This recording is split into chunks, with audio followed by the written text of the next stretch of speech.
அஞ்சிலே ஒன்று பெற்றான் அஞ்சிலே ஒன்றைத் தாவி அஞ்சிலே ஒன்றாக ஆரியர்க்காக ஏகி அஞ்சிலே ஒன்று பெற்ற அணங்கை கண்ட அயலார் ஊரில் அஞ்சிலே ஒன்றை வைத்தான் அவன் நம்மை அழைத்து காப்பான். ஓம் அனுமந்தாய வித்மகே வாயு புத்திராய தீமகே தந்தனோ மாருதி பிரச்சோத்யாத். உலகெங்கிலும் வாழ்ந்து கொண்டிருக்கும் டிவி நேயர்களுக்கு டாக்டர் சைதை ராஜாவின் அன்பான வணக்கங்கள். நாம் இப்பொழுது இந்த எபிசோடில் குரு வக்ரமாகிறார் 120 நாள். இந்த குரு வக்ரமாவதால் 12 ராசிகளுக்கும் எப்பேற்பட்ட பலனை வழங்கப் போகிறது என்பதை ஒவ்வொரு ராசியாக பார்க்கலாம் வாங்க. குணமிகு வியாழ குரு பகவானே மனமுடன் வாழ மகிழுடன் அருள்வாய். பிரகஸ்பதி வியாழ பரதகுரு நேசா கிரக தோஷமின்றி கடாட்சித்தில் அருள்வாய். குரு வக்ர பயிற்சி. இந்த குரோதி ஆண்டில் குரு வக்ரம் பெறுகிறார். ரிஷபத்தில் வக்ரம் பெறுகிறார். ஆனால் பின்னோக்கி செல்கிறாரா என்று சொன்னால் பின்னோக்கி செல்லவில்லை. அதே வீட்டில் இருந்து வக்ரம் பெறுகிறார்.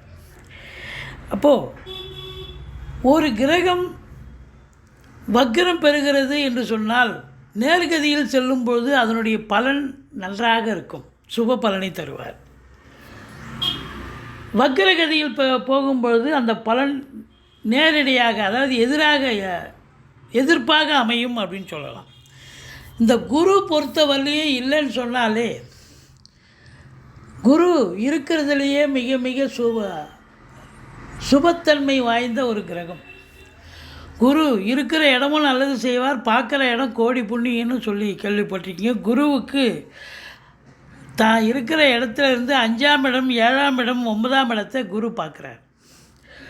குரு பார்க்குறதால தான் குருவனுடைய பார்வை ஒவ்வொரு பாவத்துக்கு, அதாவது சில எந்த லக்னத்தில் யார் பிறந்திருந்தாலும்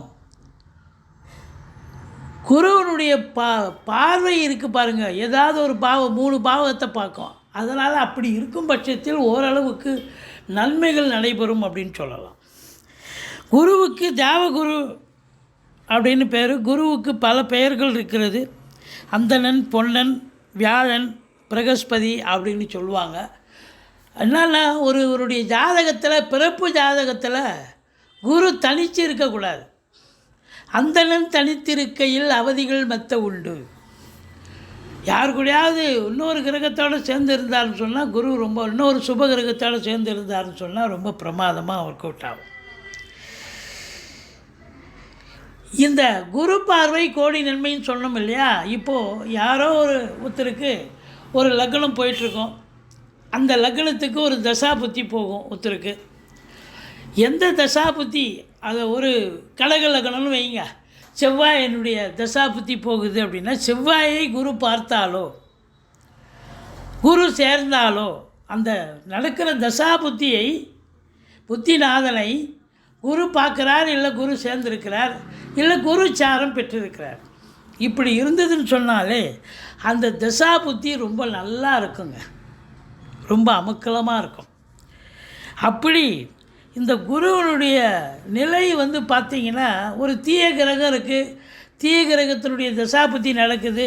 அப்போது குரு பார்வையில் இருக்குதுன்னு சொன்னால் அந்த தீய குணங்கள் அந்த அளவுக்கு இருக்காது, ஓரளவுக்கு நன்மைகள் நடக்கக்கூடிய ஒரு சூழல் ஏற்படும் அப்படின்னு சொல்லலாம். குரு பாருங்கள், உச்சமடைகிறது கடகத்தில் உச்சமடைகிறார். நீச்சமடைகிறது மகரத்தில் நீச்சமடைகிறார். ஆட்சி பெறுவது தனுசு, மீனம். இதில் பார்த்தீங்கன்னு சொன்னால், இப்போது ஒரு கிரகம் ஆட்சி பெற்றிருக்கு. இப்போ தனுசு மீனத்தில் குரு ஆட்சி பெற்றிருக்கார். ஆனால் வக்ரம் ஆயிட்டார் அப்படின்னு சொன்னால், குருன்னு போட்டு போட்டு ப்ராக்கெட்டில் போட்டிருப்பாங்க வக்ரம்னு, இல்லை இங்கிலீஷில் ஆர்னு போட்டிருப்பாங்க, ரிவர்ஸ். அப்போது இப்போ ஒரு கிரகம் ஆட்சி பெற்றிருக்குன்னா சூப்பராக பலனை தரும். ஆனால் அதுவே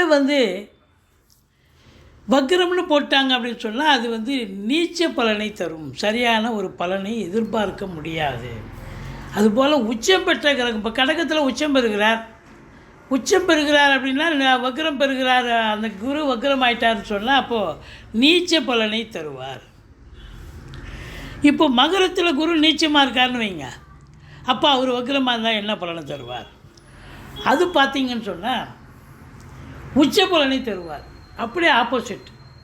மகரத்தில் குரு நீச்சமாக இருந்து வக்ரம் பெற்றால் அற்புதமான பலனை வாரி வழங்குவார், உச்ச பலனை தருவார் அப்படின்னு நம்ம சொல்லணும். இப்போ ஒருவருடைய ஜாதகம், பிறப்பு ஜாதகத்தில் குரு போட்டிருக்காங்க, குரு போட்டு வக்ரம்னு போட்டிருக்காங்கன்னு வைங்களேன், இல்லை ரிவர்ஸ்னு போட்டிருக்காங்க பிறப்பு ஜாதகத்தில் அப்படின்னா, யாருடைய ஜாதகத்தில் குரு வக்ரமாக இருக்கிறதோ அவங்களுக்கெல்லாம் இப்போ குரு வக்ரமாக இருக்கிறதால நல்ல பலனையே வாரி வழங்குவார். ஏன்னா இப்போ குரு வக்ரமாக இருக்கார்ல, இந்த குரு எவ்வளோ நாளைக்கு வக்ரமாக இருக்கார் அப்படின்னா, இந்த மங்களகரமான குரோதி ஆண்டு குரு வக்ர பேச்சு நடக்கிறதுங்க. அதாவது புரட்டாசி மாதம் 29ஆம் தேதி குரு வக்ரமாகிறார், செவ்வாய்க்கிழமை 15/10/2024. இந்த குரு வக்ர நிவர்த்தி அடைகிறது மங்களகரமான குரோதி ஆண்டு தை மாதம் 29ஆம் தேதி குரு வக்ர நிவர்த்தி வருகிறார் 11/2/2025. சுமார் 120 நாள் குரு வக்ரமாகிறார். 120 நாளுங்கிறது 4 3 12 கிட்டத்தட்ட 4 மாதம் ஆகிப்போகுது. இந்த 4 மாத காலமும் யாருக்கெல்லாம் குரு நன்மை செஞ்சாரோ அவங்களுக்கெல்லாம் தீமை பண்ணுவார், தீமை பண்ணிகிட்டு இருந்த குரு நல்லது செய்வார் அப்படின்னு எடுத்துக்கலாம். அதாவது குரு வக்ரம் என்று சொன்னால் முன்மீட்டு பலனை தருவார். அந்த குரு மேஷத்துக்கு வரணும்னு அவசியம் இல்லைங்க, அங்கிருந்து வக்ரமாக இருந்தாலும் அது வக்ரம்தான். அப்போது இந்த குரு பகவான் பொறுத்தவரையிலையும் வக்ரமாக இருக்கிற காலங்கள்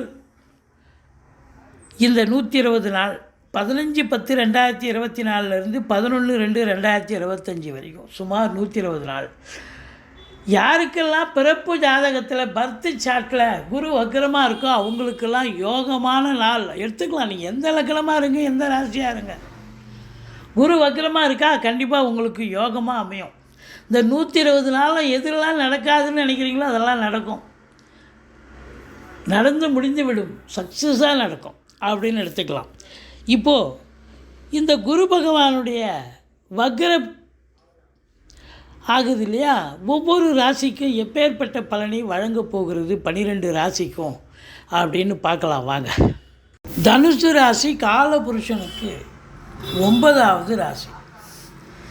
மூலம், பூராடம், உத்திராடம் முதல் பாதம் உள்ளடக்கியது. இந்த ராசியில் பிறந்தவர்களுக்கு இந்த குரு வக்ரம் பெறும் காலமான இந்த 120 நாளும் நல்ல பலன்களை வழங்குமா இல்லை சுமாரான பலன்களை வழங்குமா அப்படின்னு பார்க்கலாம் வாங்க.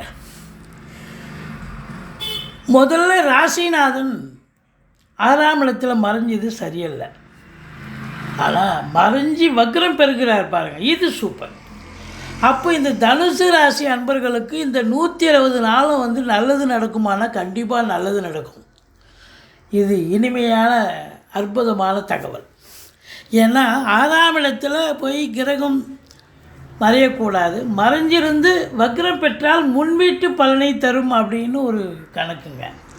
அப்போது உங்களுக்கு சூப்பரான ஒரு நிலை. இந்த தனுசு ராசியில் பிறந்தவர்களுக்கு இந்த 120 நாளும் நினச்சதை சாதிக்க முடியும். தடைப்பட்ட காரியங்கள், விடுபட்ட காரியங்கள் வேகமாக சென்று முடியக்கூடிய ஒரு நிலை. அதில் குறிப்பாக பார்த்தீங்கன்னு சொன்னால் லக்னத்துக்கு 6ஆம் இடத்துல போய் இருக்கார் அப்படின்னு சொன்னால் 6ங்கிறது ருணரோக சத்துருஸ்தானம். இந்த சத்துருஸ்தானம் அப்படின்னு சொன்னாங்களே 6ஆம் இடத்துல எதிரிகள் இருப்பாங்க, போட்டிகள் இருக்கும், போலீஸ் ஸ்டேஷன், கோர்ட்டு, வம்பு வழக்குன்னு இவங்களுக்கு இருக்கும், கோர்ட்டில் கேஸ் இருக்கும், நிலுவையில் இருக்கும். அப்படி கோர்ட்டில் கேஸு நிலுவையில் இருக்கிறவங்களுக்கு இந்த 120 நாளும் பார்த்திங்கன்னா அமோகமான காலம். திடுதுப்புன்னு கேஸு இவங்க பக்கம் சாதகமாகி தீர்ப்பு நல்ல அற்புதமான தீர்ப்பை பெறக்கூடிய ஒரு காலகட்டம் அப்படின்னு சொல்லலாம். எதிரிகளால் எந்த ஒரு பிரச்சனையும் இருக்காது.